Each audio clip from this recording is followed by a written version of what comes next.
हिवाळा म्हटलं की जिकडे तिकडे अशा वाटाण्याच्या शेंगा दिसतात, तर आज अशी भन्नाट रेसिपी मी तुमच्यासोबत शेअर करत आहे. इथे मी 1 किलो वाटाण्याच्या शेंगा घेतलेल्या आहेत. जसं आवळ्याच्या शेंगाचे आपण दोरे काढून घेतो त्याप्रमाणे असे दोरे काढून घ्यायचे आणि छान 2 ते 3 पाण्याने खळखळ धुवून घ्यायचे. आता तुमच्यासोबत ही जशी भन्नाट रेसिपी मी शेअर करणार आहे ना, खरं सांगते यूट्यूबवर मला तरी वाटत नाही की ही रेसिपी अजून तरी आलेली असेल. तर तुम्ही बघू शकता इथे छान पाण्याने मी धुवून घेतलेलं आहे. त्यानंतर इथे कढई ठेवली, कढईमध्ये 2 माप तेल टाकलेलं आहे. यामध्ये थोडंसं तेल जास्तच लागतं. त्यानंतर यामध्ये तेल गरम झाल्याच्या नंतर जिरं टाकलेलं आहे. आता माझ्याजवळ मोहरी नव्हती त्यामुळे मी मोहरी टाकली नाही. मोहरी असेल तुमच्याजवळ, मोहरी म्हणजेच राई, तुम्ही टाकू शकता. त्यानंतर जिरं टाकायचं. इथे मी 1 चमचा लाल मिरची टाकलेली आहे, हळद टाकलेली आहे आणि 1 चमचा मीठ टाकलेलं आहे. त्यानंतर धुतलेल्या शेंगा यामध्ये ॲड करायच्या. आता जर तुम्ही फारच लहान लेकरांसाठी बनवत असाल आणि त्यांना जर हे वाटाण्याच्या शेंगा खायला द्यायच्या असतील तर तुम्ही फक्त हे मिठामध्ये बनवू शकता. आणि जर तुम्हाला सर्वांसाठीच ही रेसिपी बनवायची असेल तर तुम्ही यामध्ये तुमच्या चवीप्रमाणे मिरची ॲड करायची.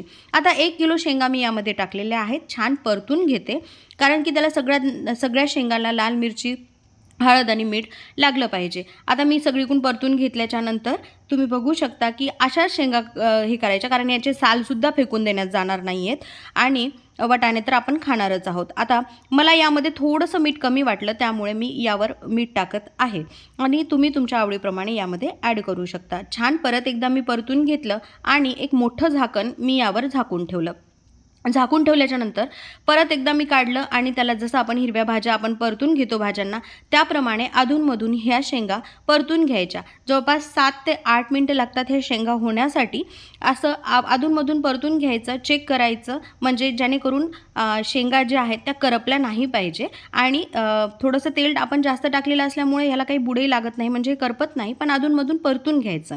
त्यानंतर आपण हे कसं बघणार शिजलं का, तर यातला वाटाणा एक बघायचा. वाटाणा शिजला त्यानंतर जर आपण त्या वाटाण्याच्या सालीला पण दाबून बघायचं. ते जर शिजलं असेल त्याचा थोडासा रंग असा बदलतोच. रंग बदलला, छान शिजलं की ते सर्व करून खायला द्यायचं. ही रेसिपी आहे ना, एकदा जर तुम्ही करून बघितली तर पूर्ण हिवाळा अधूनमधून तुम्ही ही रेसिपी करणारच. आता इथे माझ्या शेंगा तयार झाल्या होत्या. मी एका प्लेटमध्ये सर्व केल्या आणि आम्ही सगळ्यांनी खायला घेतल्या. तुम्ही ही रेसिपी नक्की ट्राय करा आणि कमेंट सेक्शनमध्ये येऊन मला याचे अभिप्राय नक्की द्या. व्हिडिओ आवडला असेल तर लाईक करा, शेअर करा आणि हो, माझ्या चॅनलला सबस्क्राईब करा कारण की वेगवेगळ्या रेसिपी मी तुमच्यासोबत शेअर नक्कीच करणार आहेत. जर तुम्ही सबस्क्राईब केलं आणि बेल आयकॉनचं बटन दाबलं तर तुम्हाला मी जेव्हा व्हिडिओ अपलोड करेल तेव्हा तुम्हाला भेटेल. बाय, भेटूया नेक्स्ट व्लॉग.